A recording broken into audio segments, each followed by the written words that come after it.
Hindi ko akalaing magagawa mo sa akin to. Itinuring kitang kapatid. Isa ka rin traidor. Hindi ko mapapalampas ang ginawa mo sa akin, Nori. Matagal na kitang binalaan, Elisa. Hindi ka nga lang nakinig dahil masyado kang napaniwala ng babaeng yon sa pagkakaibigan ninyo.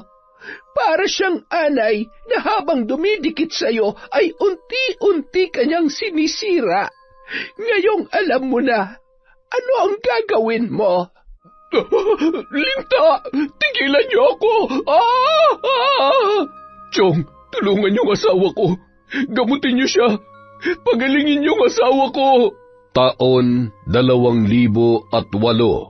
Sikihor. Manaka-naka ang buhos ng ulan habang naglalakad si Renato patungo sa bahay ng kanyang tiyo Delphine. Malayo-layo pa ay naririnig niya na ang boses nito na tila ba mayroong kaaway. Binilisan niya na lamang ang paglalakad upang maging malinaw sa kanya kung ano ang totoong nangyayari ng mga oras na yun. Hindi kita titigilan hanggat hindi mo binabawi ang sumpa sa lalaking ito. Tigilan mo na siya!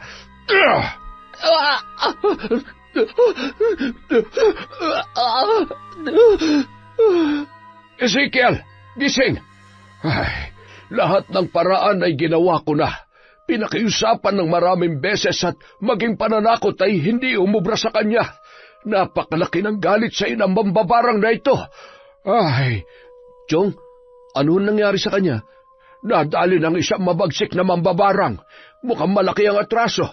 Tingnan mo yung bukol sa kanyang leeg. Hindi bastang bukol lamang yan. May kung ano-anong itinanim na insekto at maliliit na bato. At saka, mayroon yatang kalawangin pa ako pa sa loob. Ayan, salamat sa Diyos at nagkamalay ka na. Ano, kumusta ang pakiramdam mo? Wala pa rin hong nagbago. Ang kirot pa rin ho ng bukol sa leeg ko na para bang tinutusok. Makati at may mga gumagalaw-galaw sa loob. Baka naman doktor ang kailangan mo. Baka kailangan ng tanggalin kung ano man yan at... Hindi operasyon o kahit sino pang magaling na doktor ang makakapagpagaling sa kanya. Ang totoo niyan, ilang taon na ako nagpapabalik-balik sa doktor pero wala naman nangyayari. Sa tuwing pumupunta ako ng ospital, pag uwi ko sa bahay, mas lalong nadadagdagan ang sakit at mas lalo pa itong lumalaki. Ay, kahit kailan talaga salot ang mga mambabarang na yan. Yan din ang ikinamatay ng biyanang ko eh. Sadya silang mapanganib dahil sa sandaling tanggapin nila ang pagiging mambabarang at ang itim na kapangyarihan, yun na ang mamamayani sa kanilang pagkatao. Ngunit ang higit na mas nakakatakot ay ang galit na nag-uudyok sa kanila para barangin ang kanilang biktima. Hindi siya basta-bastang papaslang ng walang malalim na dahilan. Hindi ko nga alam kung sinong may gawa nito sa akin eh. Wala naman akong kaaway at lalong wala naman akong maalala na... Ay... Hindi mo na maalala kung sinong tinarantado mo dahil sa dami na naging babae mo. Ay, hindi ka kasi makontento sa asawa mo eh. Hindi ko rin magawang paaminin kung sino siya. Ay, mukhang habang buhay ka na niyang pasasakitan. Kung sino man ang hayop na mambabarang na yan, napakaduwag niya para gawin sa akin to ng walang kalaban-laban. Magpakita lang siya sa akin na magkasubukan kaming dalawa. Sisiguruhin ko na makakaganti ako sa kanya bago ako mamatay. Ay, aray ko, uuwi na nga lang muna ako. Sigurado ka? Pwede namang dumito ka muna. Doon ka na lang muna matulog sa kabilang kwarto. Alanganing oras na. Bukas ka na lamang umuwi at alam naman na mag-iina mo na nandito ka. Iginiya pa yun ni Mang Delphine sa kwarto at binigyan ng kumot. Pagkatapos ay agad rin na lumabas ang matanda at muling binalikan ang isa niya pang pamangkin na si Renato. Ato, bakit ka nga pala naparito? Ano ho? Lilipat na ho kasi kami sa Sabado. Hihingi sana ako ng pabor. Baka ho pwede niyo akong tulungan sa pagkakarga at pagbaba ng mga gamit. Ay siya, sige. Walang problema. Doon na lamang ako matutulog bukas ng gabi. Kailangan bago sumikat ang araw ay nandoon na ako. Siya nga pala, bakit naman naisipan niyo pang lumipat? Alam niyo naman ho yung asawa ko. Medyo nagkakainitan na sila nung kapitbahay namin. Sakto, may binibenta hong bahay doon. Mura lang ho, kaya yun na ho ang kinuha ko. Ay, pambihira. Kahit saan kayo pumunta, kung hindi siya magbabago, makakahanap pa rin siya ng kaaway. Sa hilig po kasing mangapit bahay. Kung hindi ko lang iniisip na buntis at baka kumapanong anak namin ay hayaan ko sanang sabunutan ng kapitbahay namin para madala. Sa hilig ba namang sumagap ng mali-maling balita at ikinukwento sa iba, napapaaway talaga. Sa dami ng mamanahin sa biyanan ko ay yun pang pagiging tsismosa nakuha. Abay, baguhin niya yung ugali niya at talagang ikakapahamak niya yan. Masakit sa ulo yan. Kaya lawakan mo ang iyong pangunawa, ha? Sige ho, Chong. Uuwi na rin ho muna ako. Gabi na Mukhang pagod na rin ho kayo. Magsasaing pa nga lamang ako Sige na at medyo may kadiliman na. Mag-iingat ka. Bago lumabas si Renato ay sinilip pa niya sa kwarto si Ezekiel at nagpaalam. Bakas sa mata nito ang pagkaawa sa kanyang pinsan. Habang nasa daan ay napapaisip siya sa kalagayan ni Ezekiel. Makalipas ang ilang sandali ay may dumaan ng tricycle kaya agad siyang nakasakay. Bandang 8:00 na ng gabi nang makarating si Renato sa kanilang bahay. Napakamot ulo pa siya nang pagkababa niya ng tricycle ay narinig niya ang boses ng kanyang asawang si Nori sa bahay ng isa pa nilang kapitbahay. Abay, bukas na bukas din ay lilipat na kami. Mas maluwag at plano namin magtayo roon ng tindahan kung sakali. Habang nagsasalita yun, ay bigla namang nagparinig ang kaaway nito. Maigi naman at mababawasan ng tsismosa dito. Kawawa naman yung mga nabibiktimang kapitbahay Tse! Hoy! Pinariringgan mo ba ako? Aba, kahit buntis ako'y hindi kita aatrasan, bruha ka! Nori! Nandyan ka na pala. Oo, kanina pa. At buti nga dumating ako dahil mukhang naghahanap ka na naman ng gulo. Gabi na'y nangangapit bahay ka pa rin. Tapos makikipag-away ka pa. Aba, pinariringgan kasi ako ng bruhang babae na yan Palibasa wala siyang kaibigan. Di bali nang walang kaibigan at nandito lang sa loob ng bahay. Hindi tulad mo, tsismosa. Salot sa baryong ito. Makahanap ka sana ng katapat mo. Ang dapat sa'yo pinuputulan ng dila. Abat, lumabas ka dyan at uunahan kitang putulan ng dila. Puro ka parinig. Halika na, umuwi na tayo. Sa pilitang hinila ni Renato ang braso ng kanyang asawa para maiuwi na yon sa kanilang bahay. Tinakpan din nun ang bibig ni Nori na walang tigil pa rin sa pagbubunganga. Habang nagbubulong-bulungan at nagtatawanan naman ang iba pa nilang kapitbahay na nakasaksi sa pangyayaring yon. Kita mo na, paalis na lang tayo, nagkakalat ka pa rin. Hindi ka ba nahihiya? Gusto mo ba yun? Pinagtatawanan at pinag-uusapan ka dahil dyan sa pagiging tsismosa mo? Ay, Nori, nakikiusap ako sa'yo. Dahil konting-konti na lang mauubos ng pasensya ko. Kung bakit ba naman kasi... Ano? Nagsisisi ka na ako na pangasawa mo? Yun ba ang gusto mong sabihin, ha? Ay, alam mo na kung anong sagot sa tanong na yan. Pero may magagawa pa ba ako? Asawa na kita. Gusto ko maging maayos ang pamilya natin. Kaya sana naman makinig ka sa akin. Magbago ka na. At wag na wag mo akong ipapahiya sa mga magiging kapitbahay natin. Tsaka, higit sa akin, mas pinapahiya mo sarili mo. Ano ba napapala mo sa chismis? Ay, oo na. Nakakahiya naman sa'yo at napakabuti mo. Bahala ka nga dyan.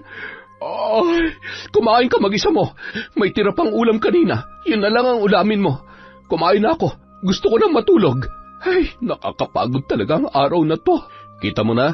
Kesa tumambay ka sa kapitbahay, sana natulog ka na lang. Tsaka, buntis ka tapos ganyan ang pinaggagawa mo. Hindi yan makabubuti sa anak natin. Oo na, huwag ka mag-alala. Mula bukas, magno-novena na ako gabi-gabi. Ano, may sasabihin ka pa? Daming sinasabi. Nakakainis. Makalipas ang isang araw, yun na ang oras ng kanilang paglipat ng bahay sa kabilang baryo. 3:00 pa lamang ay nakarating na sila doon at isa-isa nang ibinababa ang mga gamit na nakakarga sa truck na kanilang nirentahan. Pinagtulungan ni na Renato, Mang Delfin at driver ng truck na ibaba ang mga yon. Matapos ang lahat ay agad na ring nagpaalam ang driver. Dumating naman si Nori na sumakay lamang ng tricycle papunta sa bago nilang bahay. Oh, nariyan na pala si Nori. Unahin niyong ipasok ang asin, tubig at bigas para magaan ang buhay ninyo dito. Sumunod naman ang mag-asawa sa sinabi ng matanda. Inabot ng 3 oras bago tuluyang naipasok ang mga kagamitan sa loob ng bahay. Maraming salamat ho, Chong, sa tulong ninyo, ha. Ito po, pangmerienda ninyo. Ay nako, wag na. Itabi mo na lamang yan at higit na mas kakailanganin ninyo yan. O, paano? Uuwi na ako't may lakad pa ako. Dadaanan ko si Ezekiel sa kanilang bahay. Kukumasahin ko ang lagay niya. Nori, alis na ako. Sige ho, Chong. Ingat po kayo. Maraming salamat po sa tulong. Isang matamis na ngiti ang itinugon ni Mang Delfin sa asawa ng kanyang pamangkin.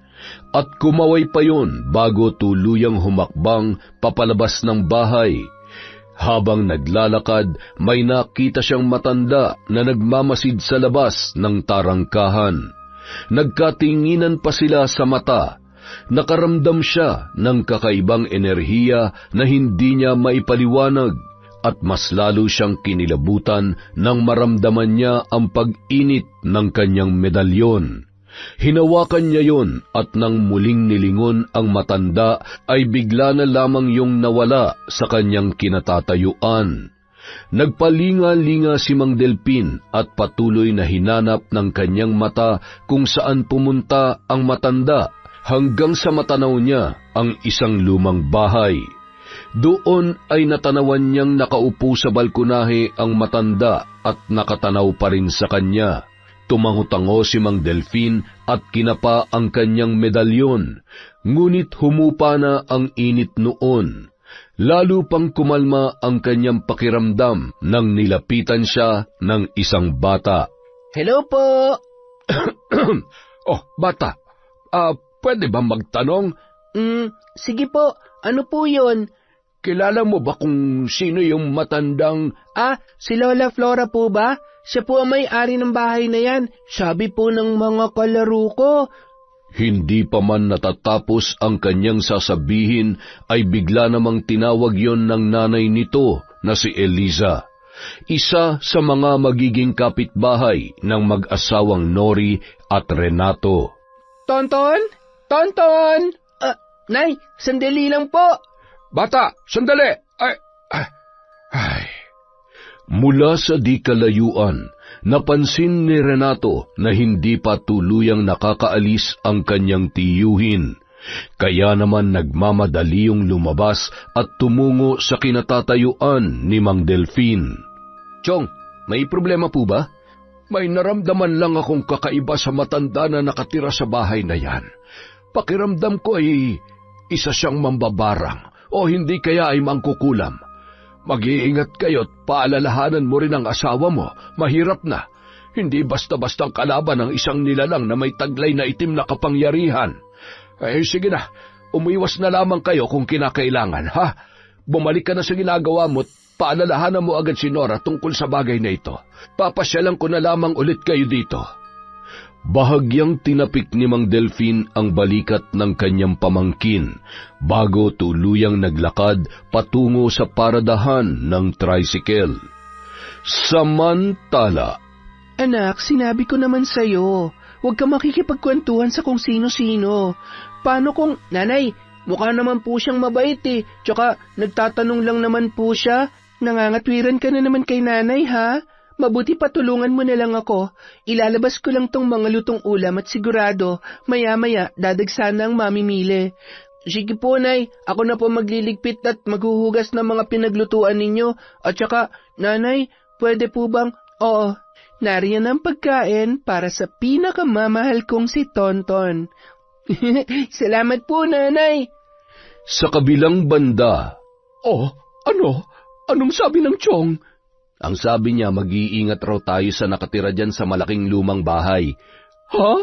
Bakit naman? Nararamdaman daw niya na posible mambabarang yung matandang babae ron. Pambihira naman si Chok, oo. Baka naman mukha ng mambabarang o mangkukulam. Tsaka paano niya naman nalaman? Maigi na yung nag-iingat. Kaya ikaw, ngayong nandito na tayo, huwag mo nang dalhin dito yung ugali mo sa pinanggalingan natin. Tandaan mo, ano man ang ginagawa mo, posible maapektuhan ang anak natin. Maging nanay ka na. Mas gusto ko pang pumirmi ka na lang dito sa bahay. Ay, ang daming sinasabi. Oo na, ayusin na lang natin itong mga gamit para matapos na. Napapagod na ako. Ay, nahihilo na rin ako. Magpahinga ka muna. Ako nang bahala dito. Kapag medyo nakapagpahinga ka na, ang mabuti pa, bumili ka na lang ng pagkain. Siguradong hindi tayo makakapagluto. Marami-rami pa itong aayusin natin. Ay, oo na. Maya-maya ay maghahanap ako sa labas. Sana may maliit na bilihan dito. Pwede bang umidlip muna? Ay, pagod na ako eh. Bahagyang humiga sa sofa si Nori. Makalipas ang halos 30 minuto ay agad naman yun lumabas para maghanap ng mabibilhan. Sakto namang nakita niya ang mga tao na nagkukumpulan sa isang maliit na kubo. Ayun, buti naman at hindi ko na kailangan lumayo pa. Ang daming bumibili. Maganda palang ganitong negosyo, kaya lang mukhang nakakapagod. Nang makaalis na ang mga mamimili ay agad naman siyang tumingin ng ulam. Isa-isa niyang binuksan ang mga lalagyan. Ang hirap naman mamili. Parang lahat masarap. Parang ngayon lang kita nakita dito. Oo. Kararating lang kasi namin kanina. Magiging kapitbahay mo rin ako. Ako nga pala si Nori. Kayo palang nakabili ng bahay dyan sa kabila. Ako naman si Eliza. Habang nag-uusap ang dalawa ay bigla namang dumating si Tonton. Nanay, tapos na po ako maghugas. Ay, sorry. Excuse me po. Thank you, anak. Mukhang busog ka na naman, ha. Opo, Nay. Ang sarap niyo po kasi magluto, eh. Si Tonton nga pala, anak ko. Ang cute mo naman. Sana maging kasing cute mo rin na magiging anak ko. Buntis ka pala? Ilang buwan na? Magtatatlong buwan pa lang kasi, kaya hindi pa gaanong halata. O siya, bigyan mo ako ng 2 pritong isda at 1 gulay na langka, tsaka 3 order ng kanin na rin. Grabe ang sipag mo naman. Siguro ang aga mong gumising para magluto, no? Oo, ganun talaga. Pero sanay naman ako. Bumabawi na lang ako ng tulog pagkatapos ko magtinda. Buti nga, naaasahan ko na rin kahit papano tong anak ko eh. Nakakatuwa ka naman pala, Tonton. Masipag na bata. O, siya, sa susunod na lang ulit tayo magkwentuhan, ha? Papasyalan na lang kita ulit. Siguradong nagugutom na ang mister ko. Nakangiti namang tumango si Eliza sa kausap. Sabay iniligpit na ang mga lalagyan ng paninda na wala ng laman at iniabot yon kay Tonton.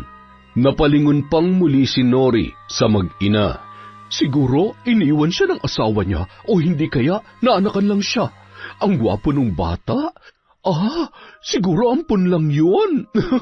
Bahala na nga, malalaman ko rin yan.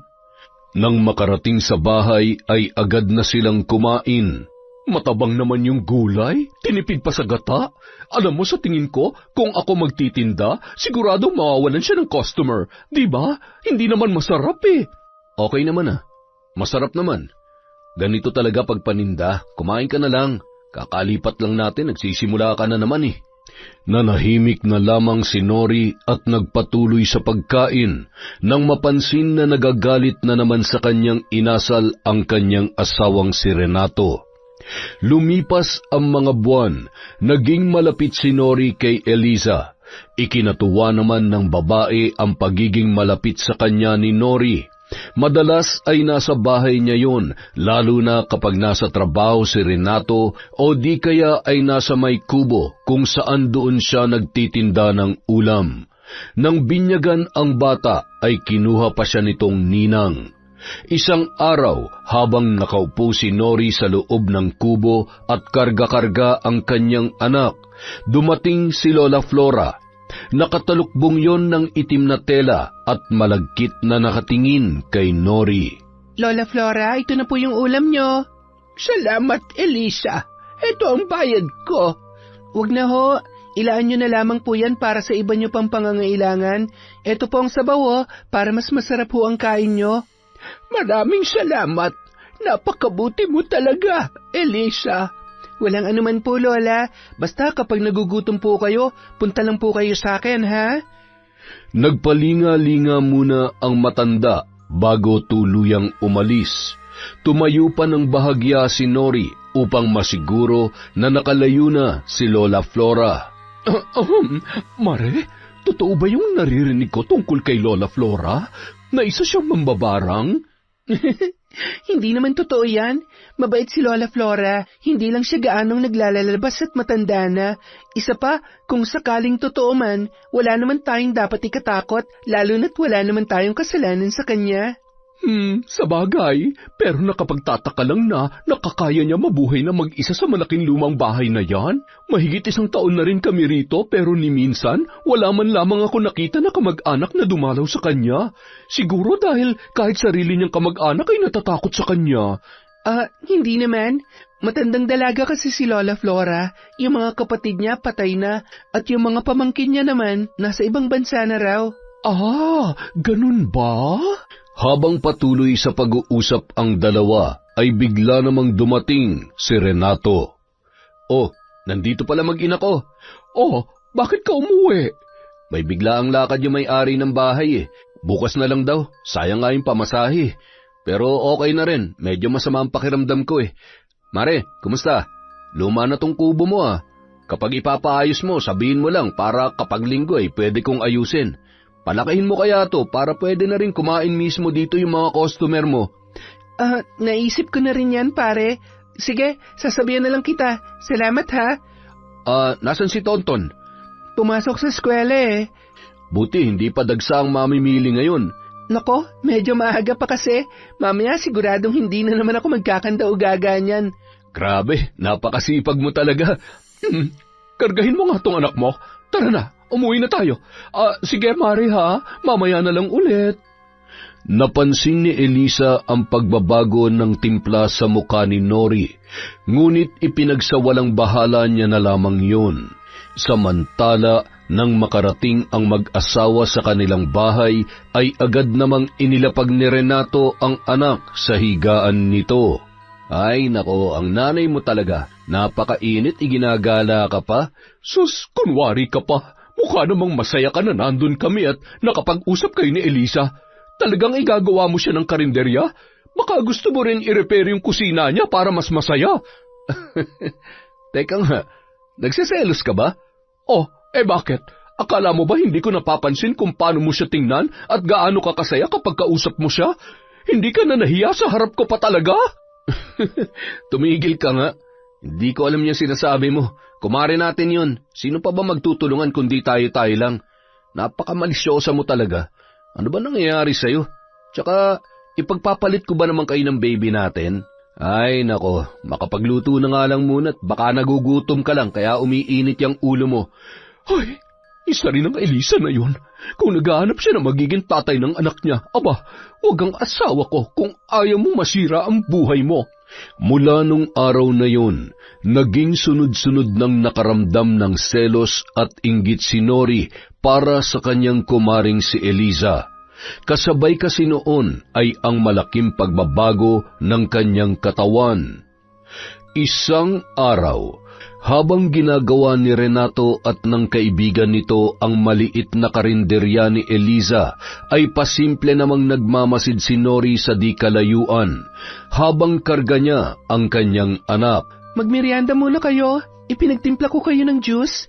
Nako, napakainit pa naman ng panahon. Nagluto rin ako ng panset at may palaman na rin yung tinapay. Salamat, Mari ha. Ayos, mukhang masarap to Edward, halika na, tikman natin tong masarap na pansit ni Mari. Sige, maiwan ko na muna kayo at nagluluto pa ako para sa tanghalian. Ilagay nyo na lang dito sa tabi yung pinagkainan nyo. Kitang-kita naman ni Nori ang magagandang ngiti sa mukha ng kanyang asawa at sa kanilang kumare na si Eliza. Magaling magkunwari itong babaeng to. May tinatago rin palang kalandian. Humanda ka sa akin. Lalo ka na, Renato. Lintik ka. Mamaya kapag uwi mo.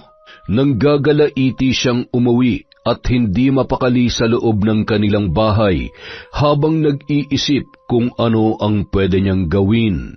Ngumisi yun sa harap ng salamin na tila ba may kung anong pumasok sa kanyang isipan. Nang makauwi si Renato, agad niyang iniabot sa asawa ang perang ibinayad sa kanya sa kanyang pagtatrabaho. Oh, ano to? Ano pa, di bayad sa 3 araw naming trabaho. Tapos na rin sa wakas. Aba, mabuti naman at natapos na. Mukhang masyado ka nang nag-e-enjoy at nagpapakasarap sa mga niluluto para sa'yo na malanding babae na yon. At alam mo kung ano nakakabwisit? Kitang-kita ng 2 mata ko na gustong-gusto mo rin. Alam mo, yan ang napapala mo sa pagiging tsismosa mo eh. Pati ako na sarili mong asawa, ginagawa mo na ng kwento. Hindi mo ba nakikita? Lahat ng ginagawa ko para sa iyo at para sa anak natin. Napapagod na nga ako kung ano-ano pang pinagsasabi mo na wala namang kabuluhan. Hindi ka na nahiya sa kumari natin. Ayusin mo nga yung ugali mo. Nakakarindi ka na. Akala mo naman napakagwapo ko. Ay, makapagbihis na nga lang. Aba, ako pa nakakarindi. Mas kinakampihan niya pa talaga yung babae na yon. Makalipas ang ilang araw, unang araw ng muling pagbubukas ni Eliza ng kanyang karinderya, dinumog yon ng maraming tao at tuwang-tuwa ang mga yon na mas pinalaki at pinaganda pa ang kanyang pwesto. Hanggang sa magsara ng karinderya si Eliza ay hindi nagpakita sa kanya ang kumaring si Nori. Siguro may sakit si Maring Nori. Mabuti pa siguro dalhan ko siya ng sabaw, tsaka may tira pa ritong gulay. Anak, hugasan mo to ha. Pupunta lang saglit si nanay sa tita Nori mo ha. Sige po nanay, ako na po ang bahala dito. Tutulungan ka ni nanay pagbalik ko at marami-rami yan ha. Inilagay ni Eliza ang ulam na dadalhin sa kanyang kumare sa 2 katamtamang laki ng disposable tub. Nagmamadaling naglakad dahil tirik na tirik ang araw. Bandang 1:00 kasi yon ng hapon. Nang makarating siya sa may tarangkahan ay tumuloy na siya sa may balkonahe. Tao po, Mare, si Eliza to. Sandali lang. Oh, Mare, ikaw pala. Okay ka lang ba? May sakit ka ba? Wala naman. Medyo marami lang ginagawa. Tsaka medyo sinisipon si baby kaya hindi ko inilalabas. Oh, heto ulam para sa'yo. Akala ko kasi may sakit ka eh. Kaya dinalhan kita ng mainit na sabaw at gulay para gumandang pakiramdam mo. Nako, salamat Mare. Ang sweet mo naman. Sayang naman, wala kasi dito si Renato. Siguradong matutuwa na naman yun kapag natikman ang luto mo. Masyado ka naman kasing masarap magluto eh. Salamat Mare, pero wala pa ring tatalo sa luto ng asawa. Kaya higit sa anumang ulam, mas magugustuhan pa rin ni Renato ang pagkain na ihahain mo sa kanya. Alam mo kasi Mare, kung minsan kahit gaano pa kasarap ang luto ko, may mga pagkakataon na naghahanap pa rin ang kumpare mo ng ibang putahe. Alam mo naman ang mga lalaki. Nako, ulam pa bang pinag-uusapan natin? Hindi ako makarelate eh. Alam mo namang wala akong asawa dahil may allergy na ako sa mga lalaki. Allergy sa lalaki? Pero nagpapakita ka ng motibo sa asawa ko? Di bale, kalimutan mo na lang yung mga sinabi ko, Mare. Salamat nga pala dito. Agad nang umalis si Eliza. Pagtalikod noon ay malakas na isinara ni Nori ang pintuan na animoy nagdadabog. Buisit, akala mo kung sino mabait at maganda. Maigi na rin at may ulam na kami mamayang gabi. O baka naman may lason to para maagaw niya na sa akin si Renato. Kasi sa tinagal-tagal namin dito, ngayon lang siya namigay ng libreng ulam. Hindi kaya, baka naman marumi na to.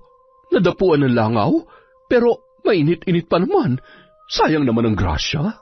Binuksan niya ang 2 lalagyan ng ulam at tinikman ang mga yon. Pwede na. May lasa naman kahit medyo matabang at, mas masarap pa nga dito ang luto ko eh. Lasa na namang tinipid. Bandang 5:00 ng hapon, Habang nakatayo si Nori sa may tarangkahan, ay dumaan naman ang isa pa nilang kapitbahay na babae. Nilapitan siya noon at binati ang kanyang anak. Ang cute-cute naman ng anak mo, Nori. Manang-mana sa'yo. Hi, baby. Ang cute mong mag-smile. Hi. Galing ako kay Elisa. Manghihiram sana ako ng pera, kaso wala eh. Wala raw siyang pera dahil nagpatrabaho ng karinderya niya. Iba yung walang pera sa sadyang ayaw magpahiram, Mare. Paanong wala lagi namang ubos ang paninda niya? Ay, okay lang naman. Baka talagang wala siya. Dati naman ay nakakahiram ako sa kanya. Naiintindihan ko naman dahil mag-isa niya lang tinataguyod ang anak niya. Ang galing-galing niya nga eh. Ang sipag-sipag at Oo, masipag at pati asawa ko ay gusto niya ring asikasuhin. Kaya nga hindi na ako pumupunta dyan eh. Nagsisisi nga ako na kinuha ko siyang ninang ng anak ko. Pakiramdam ko, marami siyang kakatihang tinatago sa katawan. Kaya siguro iniwan ng tatay ang anak niya at hindi siya pinanagutan. Ay nako, talaga ba? Mainit-init pa yan ha? Kwentuhan mo naman ako. Halika, tuloy ka. Nauwi sa kung ano-ano pang haka-haka at kasinungalingan ang kwentuhan ng dalawa. Habang nag-uusap ay dumaan naman ang matandang si Lola Flora. Narinig ang halakhakan at pinag-uusapan ni Nori at ng kapitbahay. Napakunot noo yun na animoy hindi nagustuhan ang kanyang mga narinig, sabay na pailing-iling. Makalipas ang ilang sandali ay dumating na si Renato at siya naman pag-alis ng babae. Palihim pa yung pinahiram ni Nori ng 1,000, kaya naman tuwang-tuwa ang babae. Mukhang paniwalang-paniwala naman siya sa pinagsasabi ko. Tingnan lang natin kung hindi ka pagpiesta ng iba pang chismosa dito. Pero syempre, hindi niya pwedeng mahalata na sa akin nagmula ang chismis. At hindi pa rin ako tapos. Mayroon pa akong isang magandang pasabog para sa iyo, Elisa. Ewan ko na lang kung hindi lang ngawin yung paninda mo. Anong ginawa nun dito? Nori, baka kung ano-ano na naman ang pinag-usapan nyo, ha? Sinasabi ko sa'yo, umiwas ka sa gulo. Inaano ka ba? Wala naman akong ginagawang masama. Hindi na nga ako gaano lumalabas ni kahit tumambay kina Maring Elisa eh. Natuwa lang siya sa anak natin kaya napadaan yun dito. Mabuti naman kung ganon. Anong ulam natin? May binigay na ulam kanina si Elisa. Siyempre, paborito mo, kaya hindi na kailangan mamroblema pa sa ulam. Nagsisimula ka na naman, tapos ikaw rin na magagalit sa huli, ha? Pagsapit ng gabi, matapos nilang kumain ay si Renato na ang nagligpit ng kanilang pinagkainan. Habang naglalakad si Nori papunta sa kuna ng kanyang anak ay bigla siyang nakaramdam ng pagkahilo, kasunod ay ang pandidilim ng kanyang paningin. Sumandal siya sa pader at naramdaman niya ang pagtulo ng malamig na pawis sa kanyang muka, kasabay ng pagkirot ng kanyang tiyan. Ang sakit ng tiyan ko. Ato, tulungan mo ako. Ilang sandali pa ay tuluyan na yung nagsuka. Nalalambot ako. Hindi kaya may laso, no? Tigilan mo yung kalokohan mo. Sana pa rin masakit ang tiyan natin. Wala naman ako nararamdaman Di hamak na mas marami ako nakain kaysa sa'yo. Manahimik ka. Wala namang ibang dahilan para sumakit ang tiyan ko. Buisit siya. Sigurado may kung ano nilagay siya sa pagkain ko. Humanda talaga sa akin ang babaeng yan. Ubus na ang pasensya ko sa kanya. Nung mga oras na yun, sakto namang nakakita si Nori ng ipis na dumapo sa may pader, sabay na pangisi bago tuluyang sumuka ulit. Samantala, sa isang silid ay hawak ni Lola Flora ang isang kulay itim na aklat, at sa harap nito ay ang mga kulay itim at pulang kandila na hugis tao. Nakalapag din sa sahig ang isang manika na may nakatusok na mga karayom sa iba't ibang parte ng katawan nito. Gayon din ay may gumagapang sa sahig na iba't ibang insekto, at sa mga garapon na may langis ay maraming nakababad na kung ano-ano, na maliliit na bagay at mga papel na kung ano-ano rin ang nakasulat. May isang kulay pulang damit na pambabae na nakalatag sa sahig at bakas ang mga patak ng kandila sa iba-ibang parte noon. Ewan ko na lamang kung patutulugin ka ng sakit na nararamdaman mo. Isa kang traidor at umaalingasaw ang masamang pagkatao mo. Samantala, buong magdamag na ininda ni Nori ang pananakit ng kanyang tiyan. Paggising niya ng umaga ay hinang-hina pa rin yun, ngunit kumalma na ang kanyang nararamdaman. Bandang 3:00 ng umaga ay bumangon naman si Eliza at tumungo sa kanyang altar sa isang silid na tanging siya lamang ang pumapasok. Maaliwalas ang muka na pumasok at sinindihan ang malaking puting kandila na nagbigay liwanag sa kwartong yon. Kitang-kita ang isang bungo na may mga markang kulay itim at pula, patak ng mga kandila at kung ano-ano pang nakapaloob doon. Isang lumang larawan ang kanyang dinampot at pinakatitigan. Alam ko na sa mga oras na to, nahihirapan ka na, pero huwag ka mag-alala. Panahon na para tapusin kong paghihirap mo. Kinaumagahan. Sigurado ka bang kaya mo? Pwede naman akong hindi magtrabaho ngayon. Kaya ko naman na. Hindi naman na masakit. Isa pa, sayang din naman ang kikitain mo ngayon. Pambili na rin natin ng gatas ng anak natin yan. O siya, sige. Kapag sumakit ulit ang tiyan mo, tawagan mo na lang ako, ha? Dito na lang kayo pumirmi sa bahay. Magluluto na rin ako ng pagkain mo hanggang tanghalian para hindi ka na mahirapan. Ay, pinag-alala mo naman ako kagabi. Okay na ako. Huwag ka mag-alala. Kaya ko naman ang sarili ko. Sige na, mag-asikaso ka na at baka tanghaliin ka pa. Agad naman nang nag-asikaso si Renato at pagkatapos ay nagmadali na yung umalis. Isa siyang mahusay na karpintero, kaya naman kilala at anumang araw ay mayroon siyang napapasukang trabaho. Maliban doon, marami pang alam na gawain si Renato, kaya madalas ay araw ng linggo lamang yon nababakante. Nang makaalis ang lalaki, ay tulog na tulog pa rin ang kanilang anak. Bagamat medyo nanghihina pa, ay ginamit ni Nori ang pagkakataon na yon upang maisagawa ang kanyang plano. Tumungo siya sa may kusina at binuksan ang isang pinto ng kabinet sa taas ng kanilang lababo na may lamang iba't ibang gamit. Ginulo niya yon at ilang sandali lamang ay naglabasan ang mga naglalakihang ipis. Pinaghahampas yon gamit ng walis tambo. Isinilid niya sa isang plastik at pagkatapos ay inilagay sa kanyang bulsa. Pwede na to. Siguradong mainam tong pansahog sa masarap at pinagmamalaking paninda ni Maring Eliza. I'm sorry, Mariko. Naghugas yun ng kamay at tumungo sa kanilang kwarto. Inilipat niya sa kuna ang kanyang anak at agad na lumabas ng bahay. Sakto na sa ganung oras, paisa-isa pa lamang at siguradong naglalabas pa lamang ng paninda si Eliza. Pagdating sa karinderya ay may 4 na putahe pa lamang na nandoon. Bahagyang nakaawang ang takip noon, kaya naman kitang-kita ang usok ng mga yon. Nagmamadaling kinuha ni Nori ang supot sa kanyang bulsa at nilagyan ng mga ipis ang pagkain, sabay hinalo upang hindi mahalata.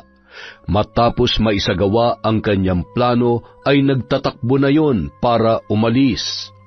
Mula sa labas ng tarangkahan ay natanawan ni Lola Flora ang tumatakbong si Nori mula sa karinderya ni Eliza. Iba ang kutob niya ng mga sandaling yun, ngunit pinagsawalang bahala niya na lamang yun. Nanatiling nakatayo ang matanda at ilang minuto lamang ay nakita niyang muling lumabas si Nori karga-karga ang anak nito. Nang dumaan ang isang grupo ng mga mamimili ay sumunod din yon. Paisa-isang inihakbang ni Lola ang kanyang mga paa at nakikiramdam sa mga susunod na mangyayari. Mare, pabili nga ako nitong dinuguan. Parang ang sarap eh. Ang sarap ng bigay mo sa akin kahapon. Salamat ulit ha. Sarap na sarap din si Renato. Wala nga naman, Mare. Ano pang order mo? Okay na yan, Mare. Tsaka, pahingi na lang ng sabaw. Ay, teka, sandali lang, Mare. Ano to? Oh my gosh! Ipis ba yan? Napatingin din ang iba pang customer na naroroon sa iba pang lalagyan, kaya naman nagkagulo ang mga yon. Teka, paano nagkaroon ng ipis eh? Mainit pa mga yan. Isa pa, malinis ang kusina ko. Kahit tingnan nyo pa, sa tagal ko na nagtitinda dito, ngayon lang nangyari to. Nako, Mare, baka naman hindi mo napansin sa dami ng inaasikaso mo. Di bali na lang, Mare, wag na lang pala. Grabe ka naman, Elisa. Halos araw-araw kami bumibili sa'yo, tapos... alam mo, dapat sa'yo ireklamo. Magkakasakit pa kami dahil sa kapabayaan at kadugyutan mo.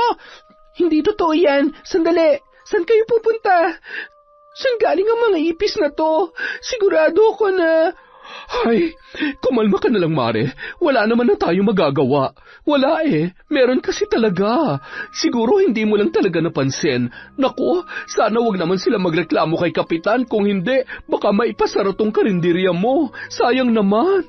Malaki-laki na rin ang pagpapaayos mo sa karinderyang to. Habang nag-uusap ang dalawa, ay bigla namang dumating si Lola Flora. Anong nangyari, Elisa? May mga ipis po yung ulam, Lola. Hindi ko po alam kung paano nangyari dahil maingat naman ho ako at malinis sa kusina kaya imposibleng alam ko. Wala kang kasalanan. Hindi mo naman ipapahamak ang sarili mong negosyo. Ang tanong ay hindi paano, kundi sino ang may kagagawan nito. Hindi kaya may taong naiinggit sa'yo. Hindi ka kayang lamangan kaya sisiraan ka na lang. Lola, wala naman ho akong kaaway. Elisa, alam mo, mas mahirap kalaban ang nagpapanggap na kaibigan. Hindi mo namamalayan na tinutuklaw ka na pala ng harap-harapan. Ay, totoo yan, Mare. Parang yung mga napapanood ko sa teleserye. Yung parang mga babae na gustong kumabit sa asawa ng mga kaibigan nila. Yung mga ganon. Pero sa drama lang naman yon.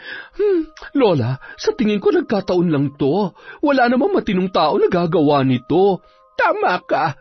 Hindi gawain to ng matinong tao. Gawain ng impakta. Kaya huwag ka mag-alala, Elisa. Sisiguruhin ko na kakarmahin ang may gawa nito sa'yo.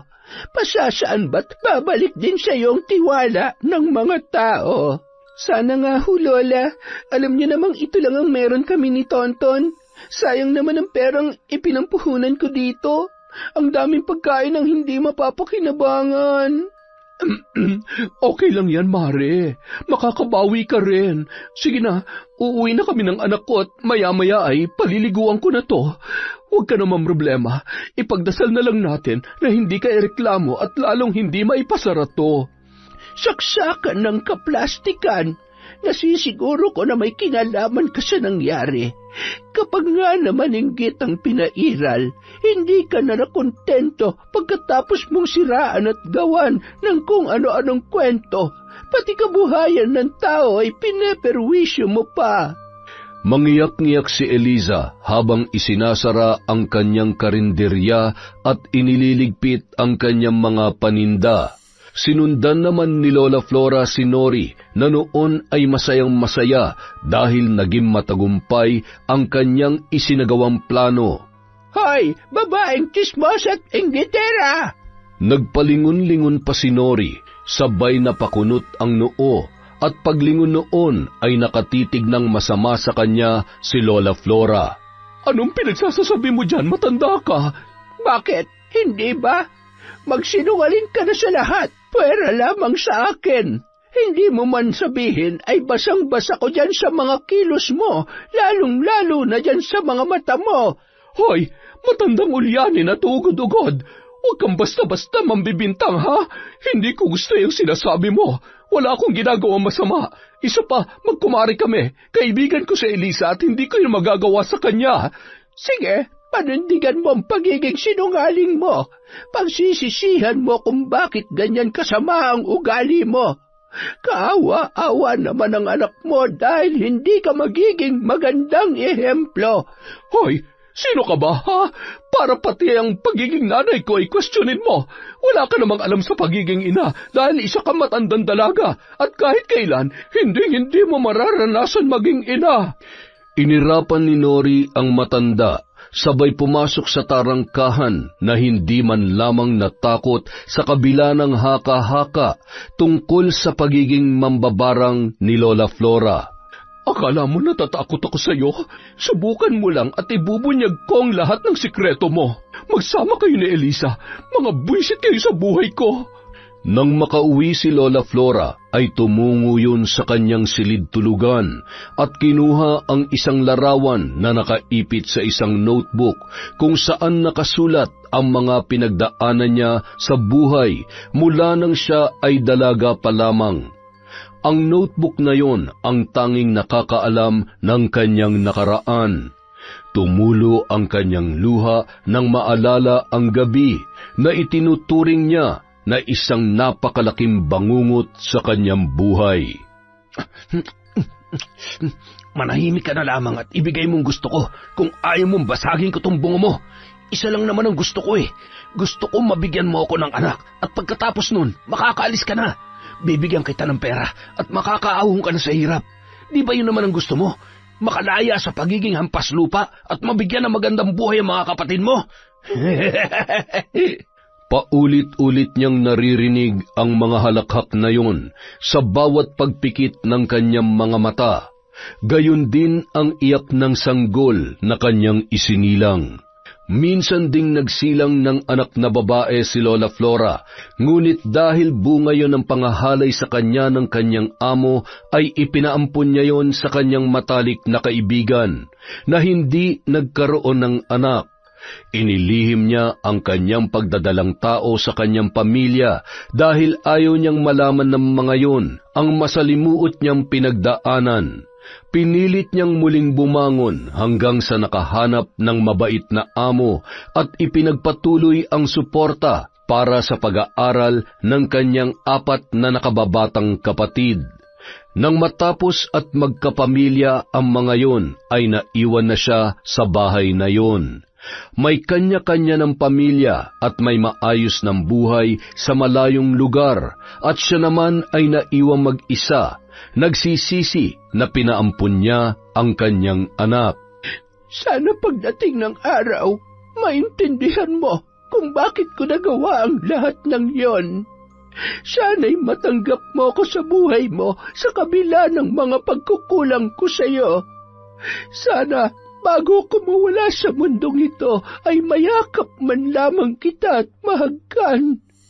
Gusto kong makagawa ng kahit ano pang paraan para makabawi sa iyo. Kinagabihan, pagkagat pa lamang ng dilim ay hindi na naman mapakali si Nori. Kung ano-ano na naman ang kanyang nararamdaman. Maliban sa hindi maipaliwanag na paghilab ng tiyan, ay sobrang kirot din ng kanyang ulo at nagsusuka. Ano ba nangyayari sa'yo? Hindi kaya nabinat ka? Ay, hindi pa naman daw makakapunta si Chong at Dumayo. Baka sa susunod na linggo pa raw siya makakauwi. Tuwing gabi ko lang naman nararamdaman to. Baka nga binat lang. Baka naman kasi nalilipasan ka na naman ng gutom at inuuna mo pang pakikipagkapitbahay. Sabi ng asawa ni Edward, doon ka raw sa may tindahan sa kanto nakikipag-umpukan noong nakaraan. Totoo ba yon? Hindi ba pwedeng bumili at napakwento lang? Sa lagay mo kang siyang chismosa at hindi ako. Isa pa, pinababantayan mo ba ako? Nakakainis ha? Ganun na ba talaga kasama ang tingin mo sa akin? Pinapaalalahanan lamang kita. Masyado ka namang defensive. Siya nga pala, ano nangyari sa karinderya kanina? Yun yung usap-usapan na naman ng mga tao nung pauwi ako eh. Ang sabi, baka raw sinadya. Sino naman ang gagawa nun? Sa tingin ko, may pagkaburara lang talaga yung kumari natin. Ay nako, huwag nga natin problemahin yan. Ay, ayan naman, ang sakit. Ano ba nangyayari sa akin? Kinaumagahan, maaga pa ay gising na si Nori. Pagbukas niya ng pinto ay agad niyang nakita ang kapitan ng barangay kasama ang ilang kagawad at tanod na dumaan sa harap ng kanilang tarangkahan. Ang ganda naman ng umaga ko. Kawawang Eliza. Goodbye, karinderya. Nilingon noon ang kanyang anak na tulog sa kuna. Agad na inayos ang kanyang buhok at lumabas sa tarangkahan, sabay nagkubli sa isang mayabong na halaman habang nakikinig sa usapan. Pasensya na pero kailangan muna nating ipasara to. Paiimbestigahan muna natin at gusto namin makita ang kusina mo. Huwag ka mag-alala, kung sakaling mapapatunayan natin na wala kang kakulangan sa nangyari, makakabalik ka pa rin naman sa pagtitinda. Kapitan, sigurado po ako. Sa ilang taon ko na pong pagtitinda ngayon lamang po nangyari to. Kahit po tingnan niyo ang bawat sulok ng bahay at kusina ko, wala ho kayo makikitang butas. Kaya sana tulungan niyo naman akong may salba ang negosyo ko. Huwag kang mag-alala. Katulad nga ng sinabi ko, sa oras na lumabas ang katotohanan, makakapagtinda ka na ulit. Kaya pasensya na muna sa ngayon. Kailangan ko munang pakinggan ang kahilingan ng mga taga rito sa atin. Kalusugan ng nakararami ang prioridad natin sa mga ganitong sitwasyon. Bumalik si Nori sa loob ng kanilang bahay na abot tainga ang ngiti at pakanta-kanta pa. Bigla naman siyang nakaramdam ng panlalamig ng paa at bahagyang pandidilim ng paningin. Kaya napaupo ang babae. Hindi niya alam kung namamalikmata lamang siya pero kitang-kita niya ang kahindik-hindik na titig ni Lola Flora habang nakatayo yun sa labas ng kanyang tarangkahan at nakaharap sa kanya na may kung anong ibinubulong-bulong. Ilang sandali naman ay bigla siyang nanumbalik sa sarili at napatinging muli sa kinatatayuan noon, ngunit biglang nawala ang nasabing matanda. Nang umayos ang kanyang pakiramdam, ay pumasok na siya sa loob at kinarga ang kanyang anak na noon ay nagpupumalahaw. Samantala, pagkaalis ni Kapitan at ng mga kasamahan nito ay siya namang pagdating ni Lola Flora sa karinderya. Kamusta ka, Eliza? Eto ho, nalulungkot pa rin po sa nangyayari. Masyado ka kasing nagtitiwala. Alam mo, hindi ko alam kung paniniwalaan mo ko, pero iba ang pakiramdam ko sa bago nating kapitbahay at kumari mong yan. Malakas ang hinala ko na may kinalaman siya rito. Nung nakaraan, maaga pa ay nakita ko siyang tumatakbo galing sa loob ng karinderya. May kakaiba siyang ikinikilos. Lola, lagi naman hong nandito yun eh. Isa pa, alam ko naman hong hindi niya magagawa sa akin yon. Magkaibigan ho kami at para na nga hong magkapatid kaya imposible ho yan. Hindi kita pipilitin na maniwala sa akin. Ngunit makiramdam ka sana at huwag magbulag-bulagan dahil lamang iniingatan mo ang pagkakaibigan ninyo. Salamat ho sa concern, Lola. Nag-almusal na po ba kayo? Tara ho, kain po tayo. Ikain na lang po natin to. Ay, huwag po kayong mag-alala, Nanay. Makakapagtinda rin po ulit tayo. Sa ngayon po, magpahinga rin po muna kayo. Pasok na po ako sa school, Nay. I love you. Salamat, anak ko. Mahal na mahal ka ni Nanay. Mag-iingat ka, ha? Huwag tatakbo at baka madapa. Nakakatuwa naman kayong mag-ina. Halina ho kayo, Lola. Sa kusina na ho tayo magkwentuhan. Nang makapasok sa loob ng bahay, ay nagpalinga-linga si Lola Flora, habang pinagmamasdan ang bawat parte noon, lalo na nang makarating sa kusina. Parehong-pareho kaming metikulosa pagdating sa bahay. Upo na ho kayo. Kain ho tayo. Alam niyo ho, kapag nakikita ko kayo, naaalala ko si Nanay. Kaedaran niyo rin ho yun. Minsan nga po nakikita ko siya sa inyo eh. Oo, halos sabay kaming lumaki at nagdalaga noon. Magkaklase kami mula elementarya pa lamang. Talaga ho? magkakilala po pala kayo. Ngayon lang ho natin napagkwentuhan mula nung lumipat kami dito ni Tonton. Ayan ho, kumain na ho kayo. Huwag kayong mag-alala at sigurado ho akong malinis at walang ipis yan.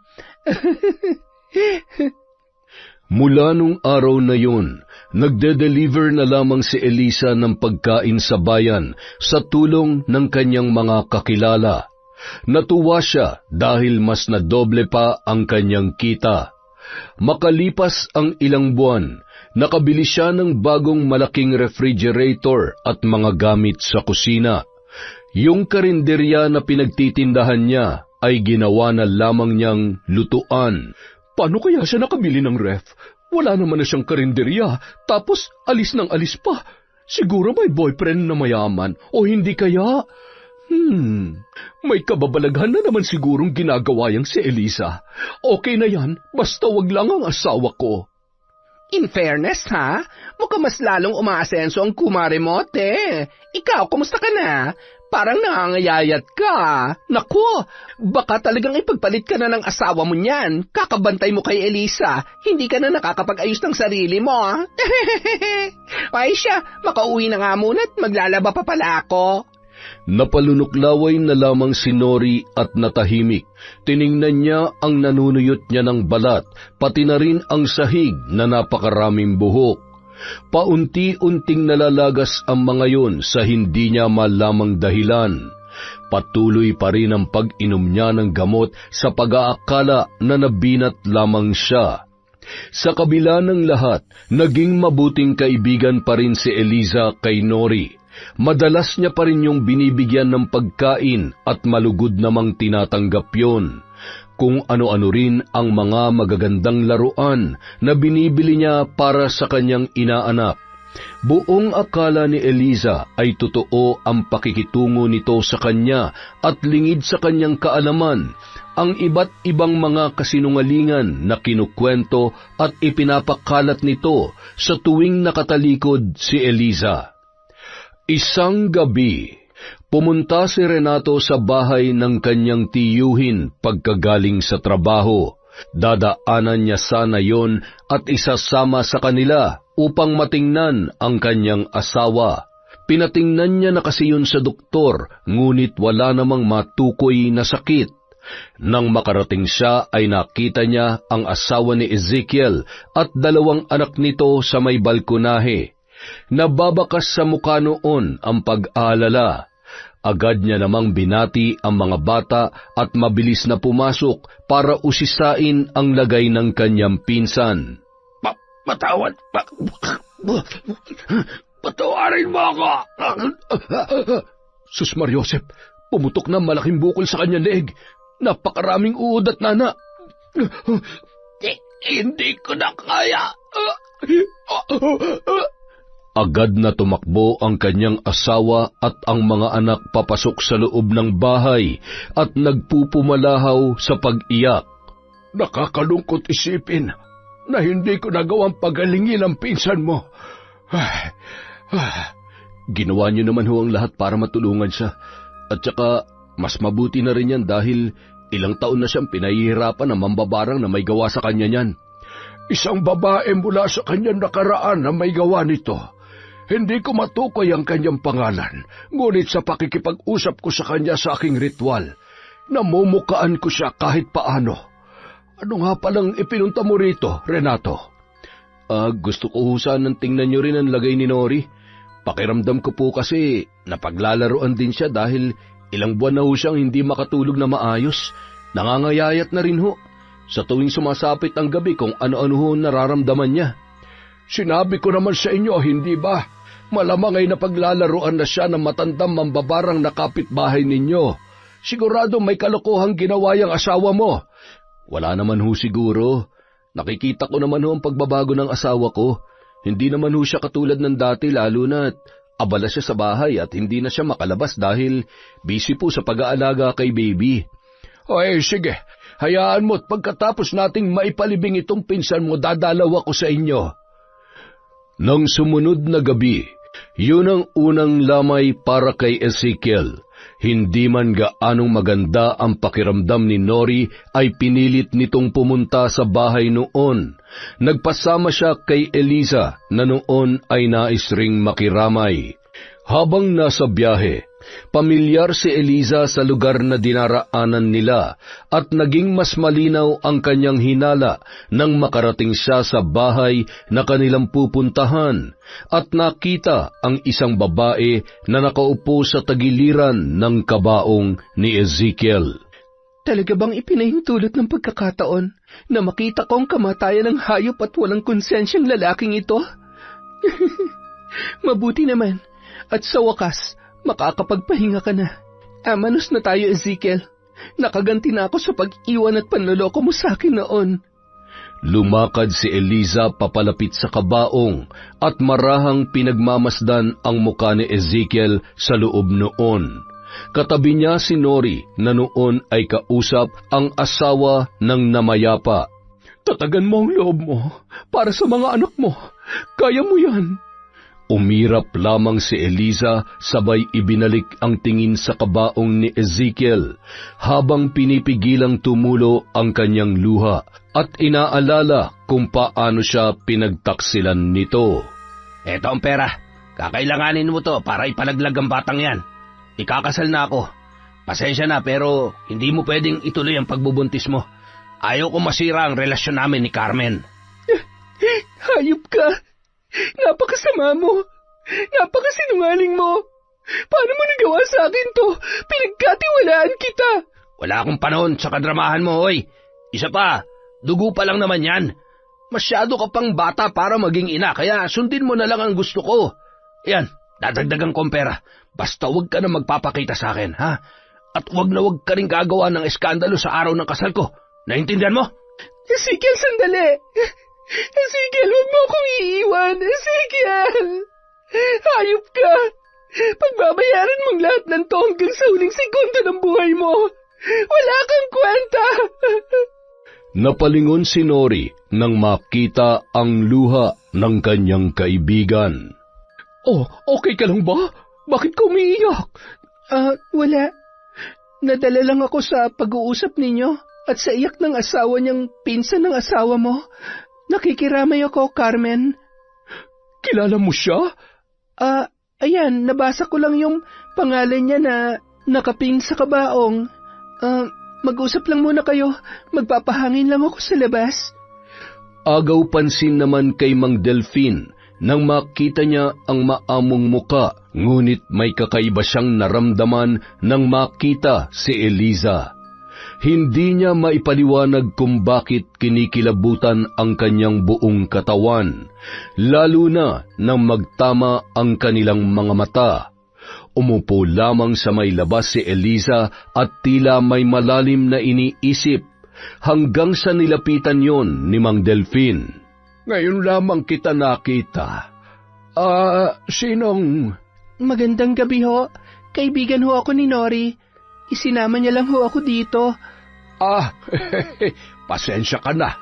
Akala ko ay taga rito ka sa baryo namin. Para kasing pamilyar ang mukha mo eh. Matipid ng ngiti lamang ang itinugon ni Eliza sa matandang albularyo. Bandang 9:00 ng gabi, nang makaramdam ng labis na panlalamig si Nori, ay umuwi na sila ni Eliza. Ano bang nangyayari sa'yo? Nagpatingin ka na ba sa doktor? Hindi ko nga rin alam kung ano to nangyayari sa akin eh. Wala pa nga to eh. Pakiramdam ko, binabarang ako. Hindi pa naman ako nakapagpatingin kay Tio Delfin dahil abala siya. Siya ba yung matanda doon kanina? Oo, siya nga yun. Tiyuhin ni Renato. Alam mo bang barang din ang ikinamatay ni Ezekiel? Grabe ang mga mambabarang, no? Nakakatakot sila at mga walang awa kung pumatay. Alam mo, baka naman may malalim na dahilan. Hindi mo ba naisip kung anong ginawa ng Ezekiel na yon kaya siya pinasakitan at pinatay ng mambabarang? Ay, sa bagay. Ibinaba si na Eliza at Nori sa tapat ng tindahan sa kanilang kanto. Mauna ka na para makapagpahinga ka. Baka hinihintay ka na ng asawa mo.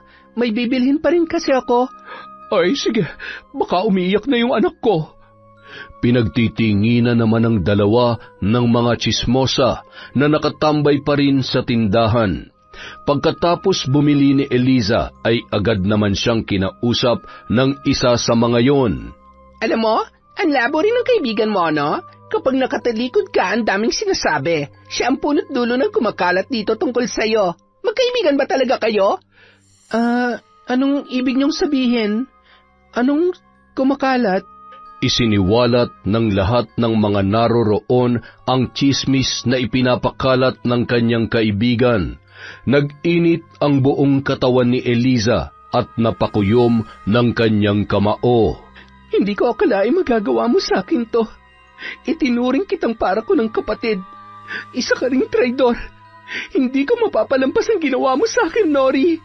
Nang dumaan sa tapat ng bahay nila Nori, ay sinipa ni Eliza ng 3 beses ang tarangkahan noon. Isang malaking pagkakamali na itinuring kitang kaibigan. Tama nga si Lola Flora. Posibleng may kinalaman ka sa ipis na yon. Humanda ka sa akin. Tuturuan kita ng leksyon. Magpasalamat ka dahil sinunog ko ng mga gamit ko. Dahil baka kung ano pang magawa ko sa'yo. Pero hindi ako makakapayag na hindi mo pagsisihan ang ginawa mo sa akin. Kinaumagahan. Tama po kayo, Lola. Nagpapanggap lang po si Nori na kaibigan ko. Kagabi ko lamang nalaman lahat ng mga paninira niya sa akin. Kaya pala ganun na lamang ako tingnan ng mga tao dito dahil kung ano-anong chismis ang pinapakalat niya. Matagal na kitang binalaan, Elisa. Hindi ka nga lang nakinig dahil masyado kang napaniwala ng babaeng yon sa pagkakaibigan ninyo. Para siyang anay na habang dumidikit sa iyo ay unti-unti kang sinisira.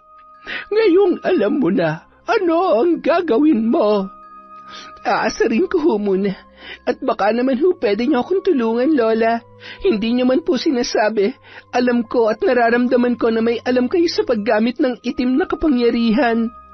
Ngumiti lamang si Lola Flora. Hindi naman ho natin siya kailangang patayin. Gusto ko lamang ho na matuto siya sa mga kasalanan niya sa akin. Isang gabi, kung sino ka mang nagpapahirap sa babaeng ito, patawarin at ibigay mo ang kagalingang hinihiling niya at patawarin siya sa kanyang mga kasalanan. Hindi ko na kaya. Ay, Diyos ko, ano po nangyayari sa kanya? Bakit siya sumusuka ng anay? At ano yung mga yan? Halos gumapang nasa sahig si Nori at sumisigaw na animoy takot na takot habang ipinapagpag ang kanyang katawan. Linta! Tigilan niyo ako! Chong, tulungan niyo ang asawa ko. Gamutin niyo siya. Pagalingin niyo ang asawa ko. Subukan mong humingi ng tawad sa taong ginawan mo ng pagkakamali. Baka sakaling kahabagan ka niya. Hindi ka babawan ng pagkatao ang paghingi ng tawad kung ito magsasalba sa buhay mo. Wala nga. Wala nga akong ginagawang mali. Samantala, sadya palang may mga tao na hindi marunong tumanggap ng pagkakamali. Ngayon lamang ho ako nakakita ng taong katulad niya. Ay, hindi bali ho. Mukhang may mas mainam pang paraan para mapaamin ko siya at maalala niya lahat ng mga kawalang hiya niya. Pagpahingahin niyo ho muna siya para naman ho may lakas siyang harapin ako bukas. Pagkatapos mag-usap ng dalawa ay sakto namang nakita ni Mang Delfin si Eliza galing sa bahay ng matandang si Lola Flora. Hindi kaya siya o maaaring ang matandang yon ang may gawa nito kay Nori. Ano kayang ginawa ni Nori? Kung magkaibigan sila, paano magagawang... Ay nako. Kinaumagahan, maagang umalis si Mang Delfin. Natuwa naman yon dahil bumuti na ang pakiramdam ng asawa ng kanyang pamangkin. Sana'y ipahintulot niya ng tuluyang paggaling mo. Pero hanggat maaari, isipin mong mabuti at pagsisihan mo ang mga bagay na naging dahilan kung bakit ka nagkakaganyan. Ilang sandali pa, pagkatapos makaalis ni Mang Delfin ay siya namang pagdating ni Eliza. Halos 2 linggo silang hindi nagkita mula nang malaman niya ang katotohanan. Umalis naman si Renato noon dahil may binili yon sa tindahan. Tao po, Mare. Oh, Mare, ikaw pala. Ano yung dala mo? Ipinagluto kita ng lugaw para naman gumanda ang pakiramdam mo. Kainin mo agad habang mainit pa. Nako, salamat. Buti nga at gumanda ng pakiramdam ko paggising ko. Sana magtuloy-tuloy na ito. Alam mo, sa tingin ko, binabarang ako ng lintik na mambabarang na Lola Flora na yon. Nag-iipon lang ako ng lakas, rerespakan ko siya. Wala akong pakialam kung matanda na siya. Kumalma ka nga. Maawa ka naman, matanda na nga, diba? Hindi na makikipagsabunutan sa iyo yon. Grabe pala talaga nangyari sa'yo, pati nguso mo na maga at nagsususugat. Ano ba kasing ginawa mo? Ay, wala akong ginawa. Makakain na nga lang ng lugaw. Ilang araw din akong hindi nakakain ng maayos. Agad na binuksan ni Nori ang mangkok na may takip na katamtamang laki matapos kumuha ng kutsara. Napakunot noo siya nang may makitang pamilyar na paa ng insekto sa lugaw na yun matapos sumubo ng 3 beses. Mare, ano mga yan? Ipis? Ipis? Ay, oo nga. Naku, sorry Mare ha, pero wala ka bang naalala sa mga ipis na yan? Nananadya ka ba? Ano bang problema mo, ha? Ikaw ang problema ko at ang matabil mong dila, mapanira, at yung mapagkunwari mo pang pag-uugali. Alam mo, sayang talaga eh. Akala ko kasi magiging mabuting magkaibigan tayo, pero nagkamali ako dahil isa kang traidor. Wala akong alam sa sinasabi mo. Wala kang karapatang gawin sa akin to. Visit ka! Huwag ka na magsinungaling dahil alam ko na ang lahat. Alam ko na rin ang lahat ng paninira mo sa akin. Ang sama ng ugali mo. Habang nagkakagulo ang dalawa ay patuloy naman sa pag-iyak ang bata na noon ay nasa kuna. Mabuti na lamang ay dumating si Renato at agad na inawat ang dalawa. Tama na yan. Ano ba nangyayari sa inyo? Mari, kagagaling lang sa sakit ng asawa ko. Bakit hindi mo tanungin ang magaling mong asawa? Alam mo ba kung anong klaseng tao to na pangasawa mo? Alam mo ba kung gaano karumi ang pag-iisip at buong pagkatao niya? Mula ngayon, kakalimutan ko nang minsan kitang itinuring na kaibigan. Ayan ang kandila. Tinatalikuran ko na rin ang pagiging pangalawang magulang ng anak ninyo. Galit na umalis si Eliza habang humahagulgol naman si Nori. Alam mo bang pinakain niya ako na may ipis? Kadire! Walang iyang babae yon. Alam mo, hindi naman mangyayari to kung nakikinig ka lang sa akin. Hindi ka na ba talagang magbabago? Ano na naman bang ginawa mo? Pikon na ako, Nori. Napapagod na ako sa pinaggagawa mo. Kapag ako nainis, iiwan kita. Iiwan? Bakit? Maghahanap ka ba ng iba? O baka naman kasi gusto mo makipaglandian sa Eliza na yon? Kinakampihan mo siya? Naniniwala ka sa mga sinasabi niya? Bakit? Magtataka ka pa ba kung maniniwala ako sa iba? Hindi na bago to, dahil alam mo kung anong problema sa'yo. Yung marumi mong isip at matabil mong dila. Ay, nakakawala talaga ng gana, oo. Makapasok na nga lang sa trabaho. Renato, sandali! Makinig ka muna sa akin. Wala nga akong ginagawang masama. Napapraning lang ang babaeng yun. Gusto niya lang magkasira tayo, Renato. Ay, buisit. Teka, kung alam niya ng totoo, ibig sabihin, may kinalaman siya sa pambabarang sa akin. Hindi kaya, mga walang hiya kayo, humanda kayo sa akin. Iniwan noon ang bata at isinara ang pintuan. Pagkatapos ay sumugod yon sa bahay ni Lola Flora. Lalo lamang nagalit yon nang madatnan si Eliza at ang matanda na nag-uusap sa may halamanan ng matanda. Hoy, sinasabi ko na nga ba, magkasabot kayo? Ipinabarang mo ako sa matandang to o baka katulad ka rin niya? Baka pareho kayo mga kampon ng dilim. Magdahan-dahan ka sa pagsasalita mo. Lalo na't natitiyak ko na kapag tinuluyan kita ay sa impyerno rin ang bagsak mo. Wala kayong karapatan na pasakitan at gawin sa akin ang lahat ng yon. Ipakukulong ko kayo. Aba, mayaman. Para malaman mo, wala ka rin karapatan na siraan ako at traidorin ako. Itinuring kitang higit pa sa kaibigan, pero mukhang ibang klase ang ugali mo. Malala ang pagiging demonyita mo. Alam mo kung ako mismo mambabarang sa'yo, baka hindi ko napigilan ang sarili ko na tuluyan ka. Kasi tingnan mo, sa kabila ng pagpapahirap sa'yo, ang tibay pa rin ang sungay mo. Ah, ganon ha? Pues ipapakita ko sa inyo kung gaano kahaba ang sungay ko. Malakas na itinulak ni Nori ang matanda at tumama ang ulo noon sa semento. Dugo! Lola Flora! Nori! Anong ginawa mo? Tulong! Tulungan niyo kami! Sorry, hindi ko sinasadya. Sa halip na humingi ng saklolo ay umuwi yun sa kanilang bahay at nagkulong sa kwarto. Takot na anumang oras ay may darating na pulis sa kanilang bahay. Samantala, dinala naman si Lola Flora sa ospital para magamot at masuri ang ulo. Mabuti na lamang at walang anumang namuong dugo kaya tinahi lamang ang sugat noon. Samantala, anong gagawin ko? Hindi ko naman sinasadya eh. Napatay ko ba yon? Sigurado kong magagalit si Renato sa akin. Makalipas ang isang araw, naiuwi na si Lola Flora sa kanyang bahay. Inalagaan yun ni Eliza at ni Tonton. Napatingin si Eliza sa isang lumang notebook na nasa may ulunan ng matanda at tiningnan niya ang isang larawan na naroroon. Close po pala talaga kayo ni nanay, no? Kayo po pala to? May ganito rin po kasi siya. Oo, anak. At napakalaki rin ng utang na loob ko sa kanya. Inilahad ni Lola Flora ang pangyayari sa kanyang nakaraan. Kung nagkaanak ho kayo at itinuloy niyong pagbubuntis ninyo, nasaan na ho siya ngayon? Alam ko magugulat ka sa sasabihin ko at hindi ko rin alam kung matatanggap mo ang katotohanan. Elisa, ako ang totoo mong ina. Sana'y mapatawad mo ako. Ho? Bakit ngayon niyo lang ho sinabi?